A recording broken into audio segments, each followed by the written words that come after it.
All right, you guys, we're back with another episode of Backyard Biweekly.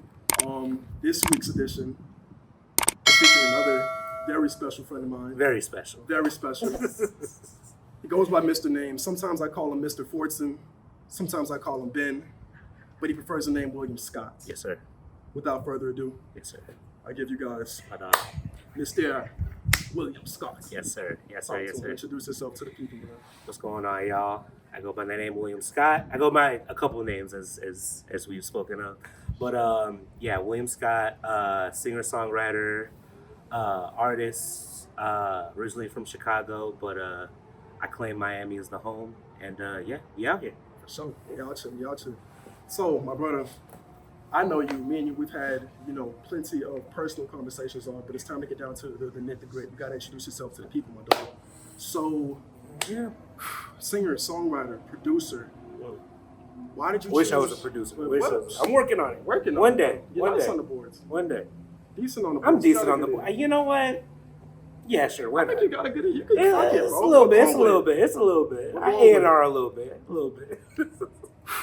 So, man, you're an artist, though. Why did you choose the art form that you did? What was that? Bro, I did not choose this. It chose me, man. It is Okay. Tell me about so like true life, man.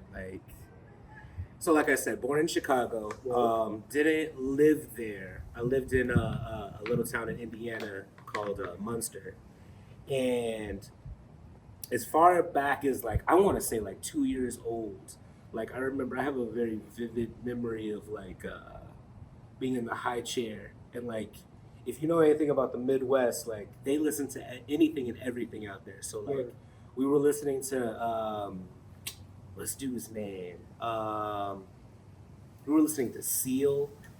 We were listening to Shania Twain. We were listening to a whole. We were listening to a lot of different stuff, and I remember just very vividly just starting. Went from humming in the high chair to singing phrases and stuff like that. And so one thing led to another. Moved to Miami when I was 3 years old. And when I moved down here, I was with my grandparents, and I was with. Well, let me stop you off real quick. What was that like going from Indiana to Miami? I know you were only keeping. Did you notice anything? Man, I moved down here because my parents divorced, and it was a paradigm shift from culture. Culturally, it was different because everything for me, everything up there was so close, and everything was in the neighborhood, legit. You didn't really have to drive too far to see family or the homies, but down here it was had to drive a little minute to see grandparents, and I had to go over here to get this, and I had to go over there to get that. And yeah, the Midwest is definitely different from down south. For sure. And but yeah, when I came down here, the music changed too. I was listening to a little bit of everything, mostly pop. I was born in '97, so late '90s, early 2000s, hella pop music. Pop music was any and everything that you were listening to. So yeah, but when we came down here, spent a lot of time with my Aunt Karen. My Aunt Karen went to Spelman in, I believe, the 70s or the 80s. And Spelman's in Atlanta. If you know anything about Atlanta, they listen to everything, but she was there during I don't want to out nobody, but she was there during picnic days, the early picnic days. So, but the music was so vibrant back then, man. Anything from the Doobie Brothers and Michael McDonald to Stevie Wonder and the Jackson 5. My family is huge on the Jacksons. But yeah, moved down here, heard a whole lot of that stuff. But when we went to the grandparents' house, Anita Baker, Marvin Gaye, Al Green, more of the Jacksons, more of Stevie Wonder, a lot of soulful songs. A lot of Luther Vandross. One of my biggest influences for me is Luther Vandross. Next to next to him it would be like Anita Baker and Maxwell. That's a lot of the stuff. And Earth, Wind and Fire, like Of course. big on that. Yes. So yeah, I feel like the music combined with just this inclination to sound and to all of it, just the vibes that it created. Like I feel like it kind of adopted me, and I in turn just like moved in that direction. And it was tough at the beginning. Like I didn't want to share it. I was very like closed in, and like now. And I say, like, how did you even? What was your intro? Like, some people start singing in a choir. Some people start rapping in their room. So I was hella like. I was wilding while I was a kid. I was very disobedient, and I would actively like go against like people's like better judgment about like what I should do. And I was always trying to like create a path for myself. So like I wasn't singing in the choir, but like it's always a situation where where I would be in a setting, and I would start singing where like other people were singing, and I would start singing, and they'd be like, "Why is he in the choir?" And I'd be like, "I don't want to be in the choir. I don't want to be doing that stuff." Like I would actively like go against like the thought of like joining. It was because it was so organized, and I don't know. I just didn't want to be part of a group. I just wanted to figure something out and do something for myself, but I wasn't really doing anything. So like I did nothing up until I want to say, well, I did join. I was in chorus in high school. I was in chorus in high school, and that was a vibe. And I met a lot of really great people, a lot of really great vocalists in high school. Then I graduated, started going to Miami-Dade, and I started going to a new church, and started hanging out with these two dudes. This one dude John and this other dude Marv, who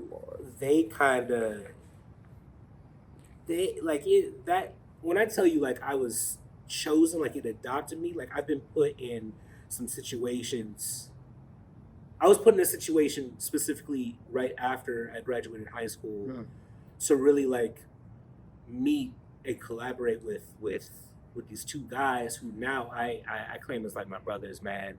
My brothers in life and my brothers in music, man. We've created some really beautiful stuff, and it has been amazing. And I've kind of been riding this wave with both of them. John goes by the name Lumonest, and Marvin goes by the name Douglas, because he is. Shout out that boy Doug. Shout out that boy Doug for sure. He a Miramar boy, and he a Broward boy. He lives. He used to.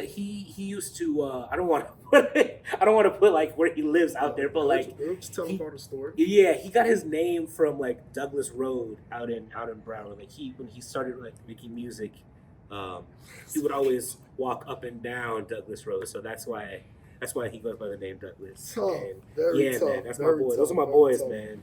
Those are my boys. Lumoness is out. Lumo's up in LA right now, making a way, producing some ridiculous stuff.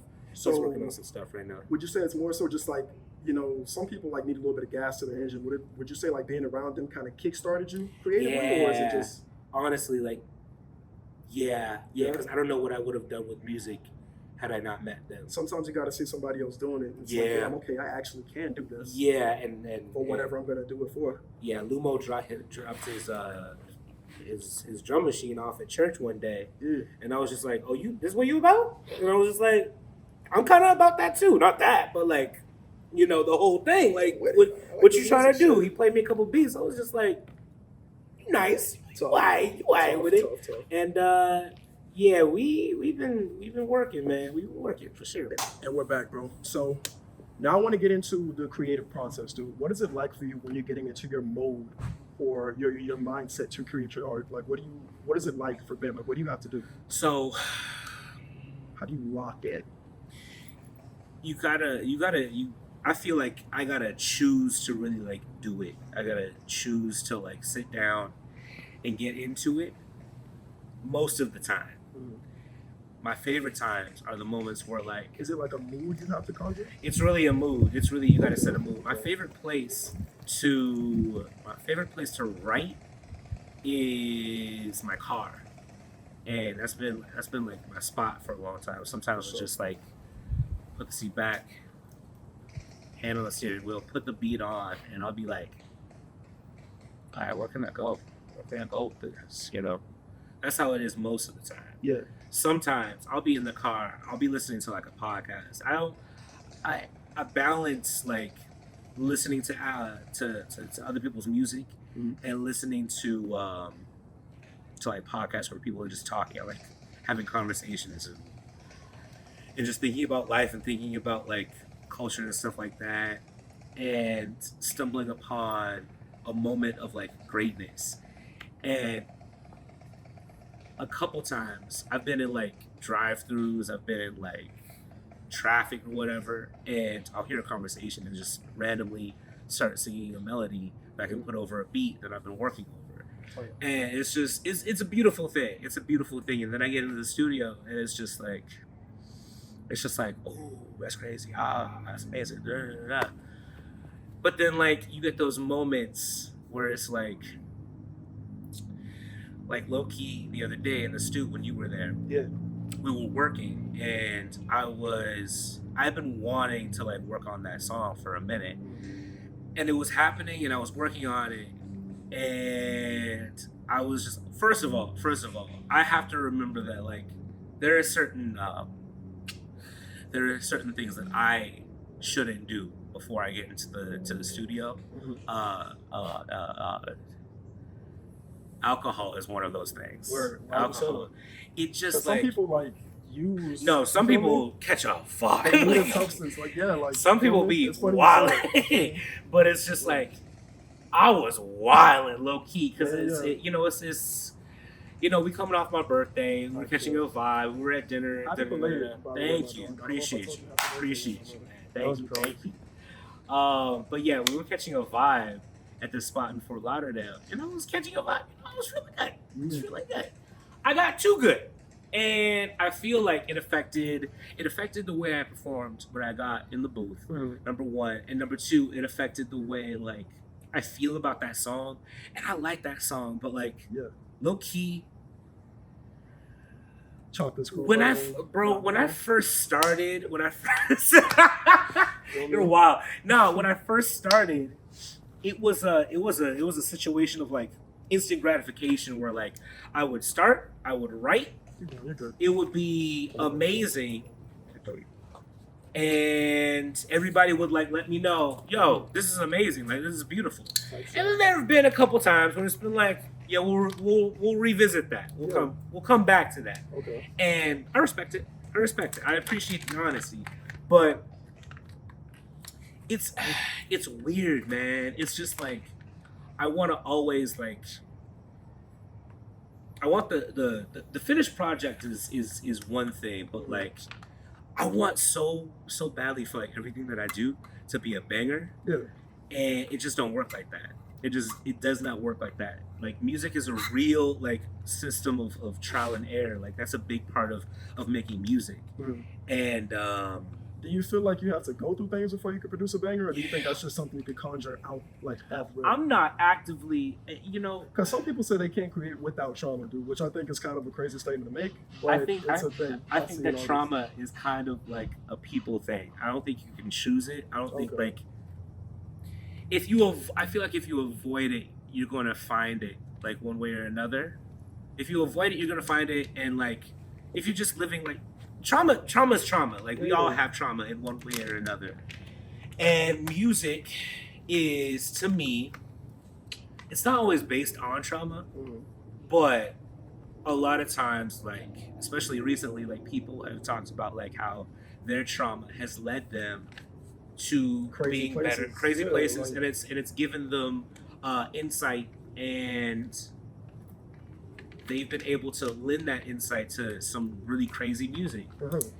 I don't think that always should be the motivator to make music, though. I think you should make music as an outlet for that trauma, for things, and for it, not only as an outlet for something, but also just like, well, more often than not, it's an outlet. But I mean, like the vibes are different, man. The vibes are always different, and would you feel like it definitely enhances you musically, or you just feel like, what is that necessarily?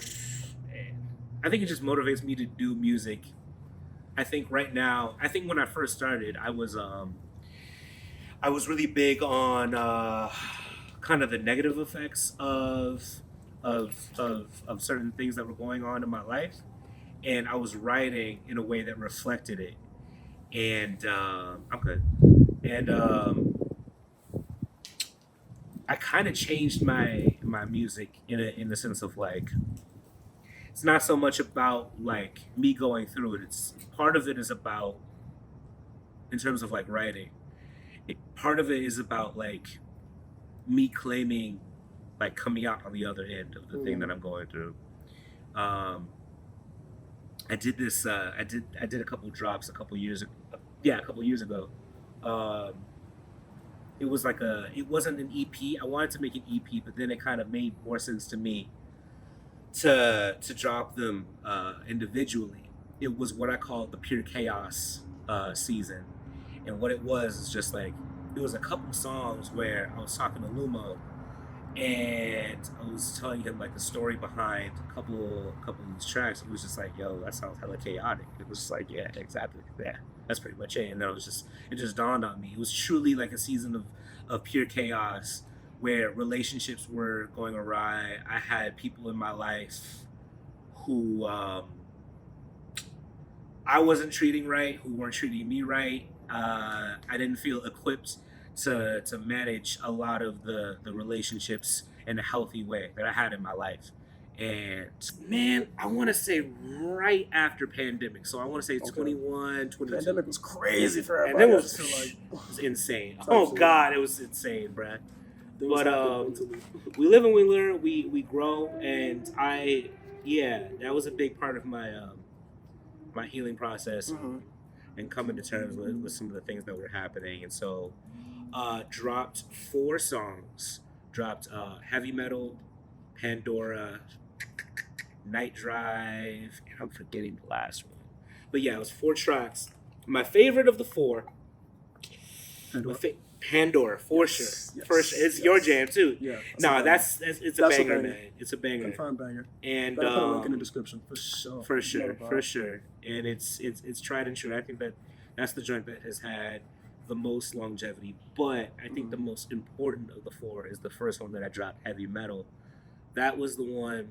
That's one of those situations where, from a songwriting standpoint, like it was really that chorus really just came along. Like I was stuck in traffic. I was driving an old Volvo that used to be my grandmother's, RP Nana, and the Hoopty high key, and that joint made me depressed, bruh. It didn't have like a didn't have like Bluetooth or anything. Like it was like it's an '05, so like old like technology in the car. So like I couldn't.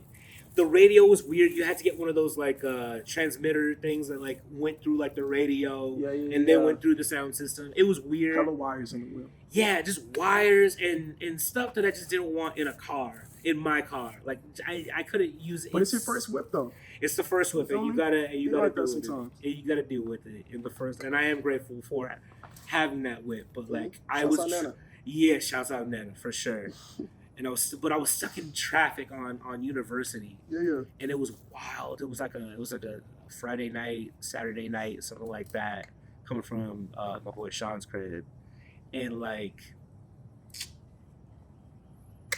Just came to me like Because you said that is your shit though, driving in the whip. that is That's my how it comes to you.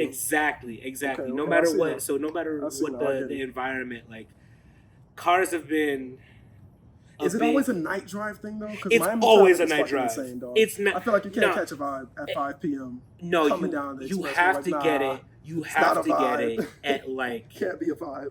you got to get it at like 11 p.m. bro. Okay. Like, and I'm talking like I've taken literally so many night drives. Bro. Okay. Like the third song that I dropped, literally called Night Drive, is about like catching a vibe. It's about like trying to escape from the stress. It's also got like this little like I wove in like this little political situation too. Like it's also like kind of just like there were a couple killings around the time of the pandemic. Yeah. Um, R.I.P. you George know, Floyd. yeah, George Floyd and Trayvon Martin went Yeah. to our high school. Which is insane, dude. The world is Yeah. really so small. Like that was. I remember Yeah, that was man. crazy when that shit That was happened. wild, bro. Like, dog, what? That hasn't. I got homies that like apparently knew him, bro. Right. Like, they had Yeah, me class too. with him, Me like, too. all the homeboys, like, Me too, man. bro, And that's like nuts. coming from like if you live on Ives, like they named that street like down the street from Crop, Trayvon Martin. Is it Avenue? Yeah. Ave or street or some shit like that. And it's just like I took that. I had to pass that road every day to get to work when I worked at the mall in Aventura. And it was just like kind of on my head, so like I kind of wove it into the song. Not one of my best. It's one of those growing pain situations. The hook on it is hot, in my opinion, but it's not one of my best. We're moving forward though, but you have to have those joints. You have to. Someone told me, like, if you love all of your stuff from like that you've already dropped like years after, then like you're not growing as considered. That makes sense. And that makes sense. I have an appreciation for the stuff that's come thus far, but I also see room for growth. For sure, of course.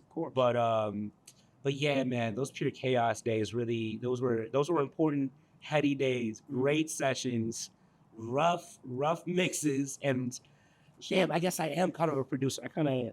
Or like an engineer. Like I touched up on a couple of those tracks. And high key, shouldn't have, because the mixes before are better. But I around you for the making of those tracks though. Like so Lumo was there. My homie Marv was there. Marv was in the building for sure. Douglas. Yo, the homie Phoenix James was there. Another South Florida icon was working on these joints. She's the one who helped me. She's the one who helped me record and engineer the tracks.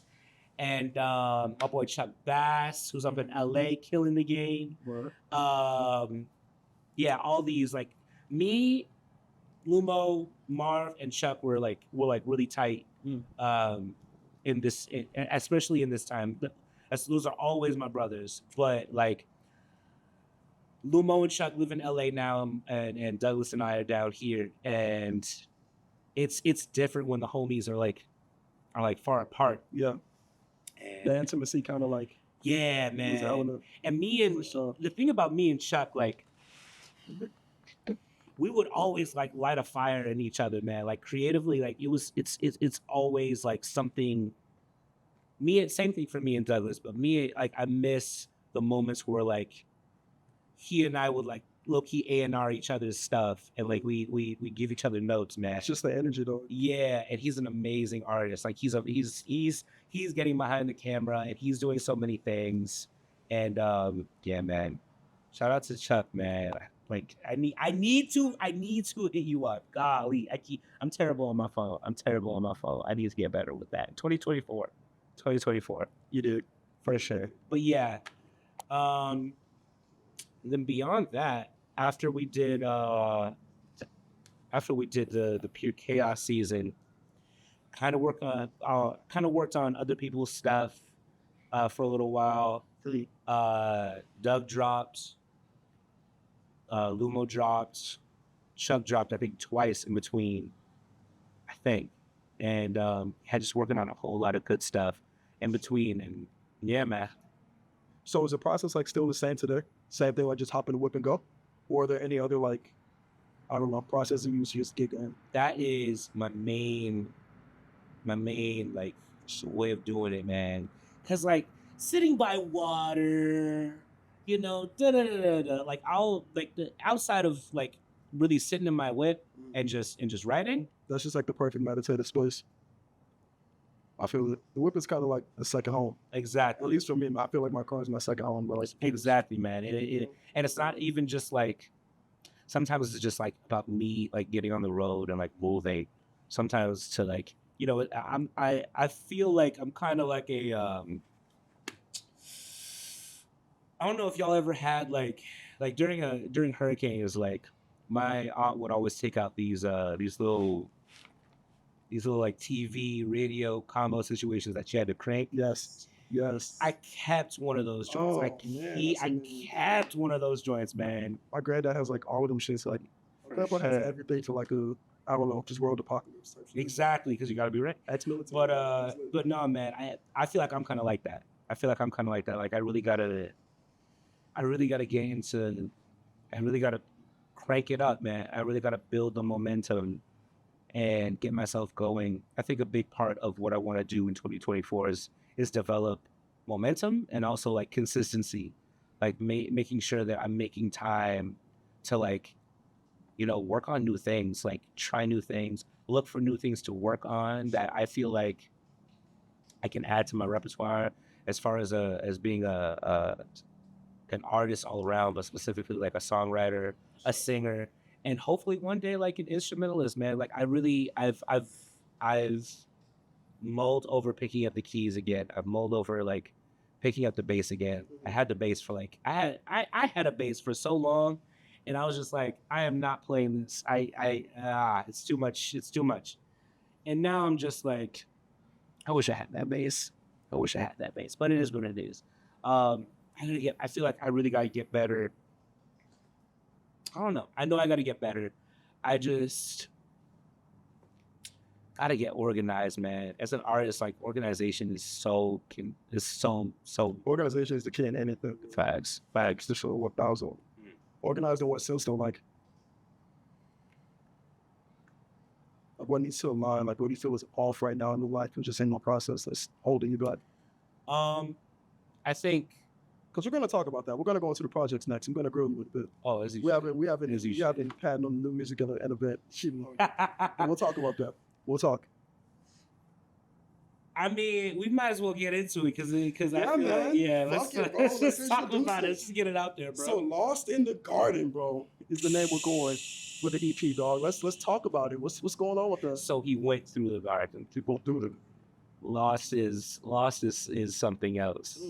So all right, let's do it chronologically. So he went through the garden is tentatively the name of the EP that I'm working on right now. It's complete. It's a lot brighter than the stuff that I've dropped previously. And yeah, man, it's beautiful music. I've been thinking about how like I knew you were gonna ask about Yeah, this. well, because the name just the name. I just it really. What sucks about it is that like I really can't say anything about it. It really has to speak for itself. Now beyond that, because we've talked about like off camera, we've talked about like how I've mulled over the possibility of making that like a three EP of a series.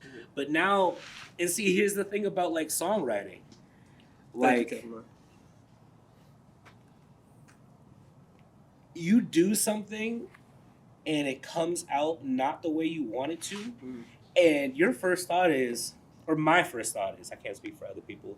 I feel like more tenured artists have a better grasp on this, but like I came out of that session thinking like, yo, forget the three EPs, man. Like I don't even know, because I also have this mindset of like, yo, I feel like all of my favorite artists, like they'll drop something and then like the day after they'll be like on IG saying like, yo, we cooking, like posting a photo still in the stew, or like they're doing shows, they've got stuff in tuck while the thing is building, is being cooked. Sure. And I wanna do better in that regard of like always working, because I'm always working in the sense of like I'm mulling over something, or I'm tweaking how I want to go about something in the stew, or like when I get in front of the mic.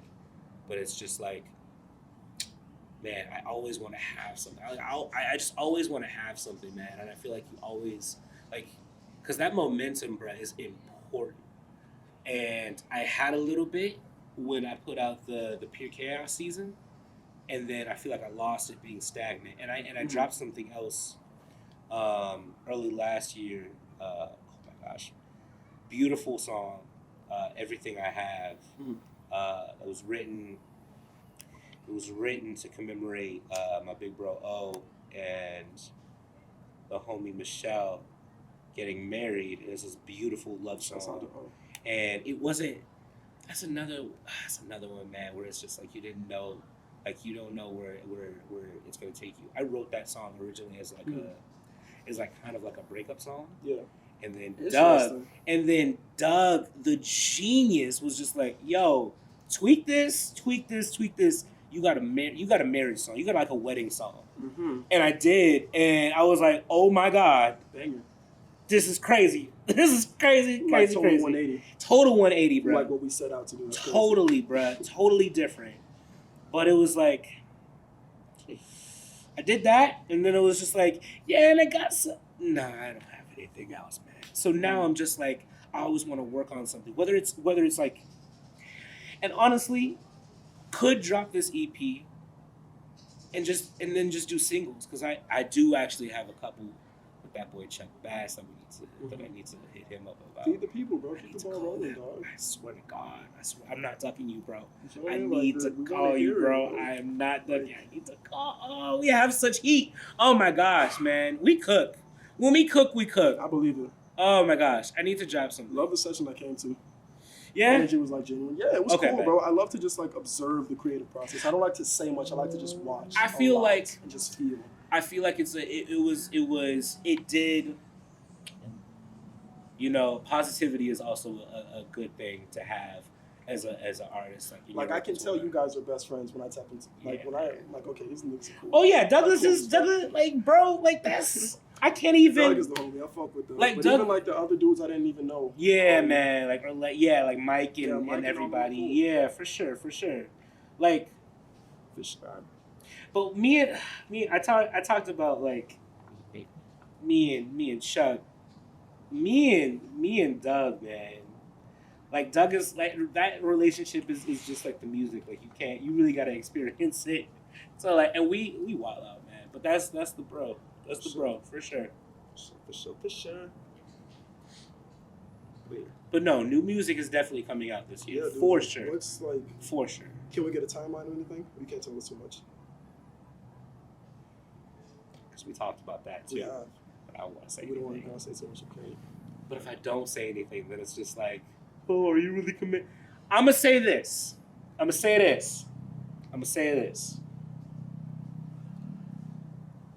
Sometime this year. We're gonna. That's so hard to. I'm shooting for early fall. Okay. Okay. We'll see. No, we're shooting for early fall. Sure. I got at least 2 joints I wanna drop. One with someone else, and the other one is gonna be on the EP. Visuals has also been a thing that's been holding me back, but Yeah, dude. we're gonna remedy that. Absolutely. We're gonna collab on that. We've spoken. And yeah, man, we're cooking. This year I'm gonna say early fall, and I'm gonna stick to it. By early fall, you're gonna have something new in your ears that is gonna blow your mind, bro. Like it's some beautiful shit. It's some beautiful shit, man. Like the stuff that is, man. Another great thing about like being an artist is that like you grow with your music, and like I've held on to this music not forever, not for a super long time, but like I lived with it long enough for me to really like fall in love with it, and other people people that I've played it for Right. have like people are saying like they're living with my music, and I'm just like, right. What does that feel like to hear like someone else play your music? With? It is to me like Is it the sweetest sound? it's everything that I do it for. Like just hearing that people have heard it, it means a lot to me. Yeah. You know, Because art is a very intimate thing, dude. You know, it hurts to put yourself out there into the world and the not be perceived the way you want. and the intimacy has kind of kept me from envisioning like how big it can be sometimes. Like sometimes I sometimes I also feel like I don't drop for the sake of like, you know, I don't have any, like, people ain't seeing me. You know what I'm saying? But someone was just like, whenever I see other artists talk about like, yo, like some kid with a busted version of like FL Studios is gonna drop like some version of what you are holding from the Some world, shit you're holding from the and world. it's gonna get all And the guess views. what? He's gonna go viral. And he's gonna go He's viral. gonna go viral while you wait for the perfect opportunity. And then I hear that, and I'm just like, then I won't drop it tonight. And I'm just like, I don't know about that, but but I also want. You know why I say early fall is because like it feels, and you told me this too. Like it feels like a fall. It feels like fall music. Yeah. But I'm also just like, it could also be for the summer. It could also be for the summer if I'm keeping it real. But it feels like fall. It feels like fall, and I feel like I want people to have, you know, like Drake don't drop outside of like September to like December. Real shit. That's Straight his up. season. Because that's is the season. vibe. Like That's when his, Views dropped, like that was perfect. and timing. Views was it's literally broken up into seasons. There's literally a summer's over interlude on the joint.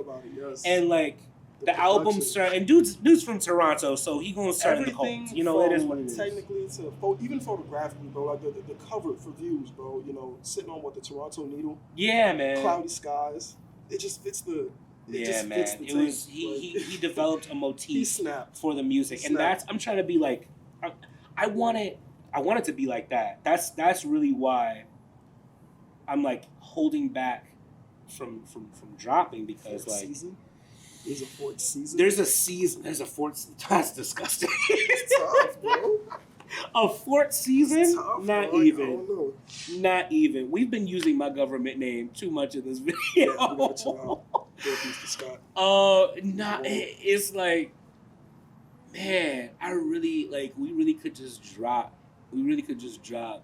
Cause then you got like, yeah, I really could just drop, bro. I don't know. I'm gonna say early fall though. So I'm gonna say early fall. we'll hold you to it. Just okay, sure. Why not? Sure. Yeah. Sure. Yeah. All right, my brother. Well, I appreciate you sitting down with us today. And I appreciate the seat. So, we've gotten to that section of the video where, like, you know, you want to give out any shout outs before we wrap up? Get out of here. Shout out my mom for making me. Always. I love you. Shout out, you know, anybody who's listened thus far. Shout out to all the people that are gonna listen, man. I'm trying to be, you know, I talked about like me like holding myself back from thinking about like how big it can get. I think I could develop into like a stadium artist, but I really just want, my biggest thing is like collaboration, and I want to be great, but I feel like my greatness is also going to come from like helping out the homies, you know what I'm saying? Helping Dev out with Backyard, and helping out Douglas with his music, helping out Lumo with touching up production, whatever, helping Chuck Bass be great, helping all the homies be great. And we're gonna do that. I think this is a great start, man. I feel like this is where new beginnings have arrived. But yeah. So shout out to all the things that are to come, bruh. And shout out to all the homies that I've worked with. Shout out to Chuck. I'm gonna call you, bruh. I promise. Shout out to Rod. Needs to work on these visuals. Yeah, man. We here. Backyard MIA. So the one. Not the two. That's a wrap, boys. For sure. Come on, bro.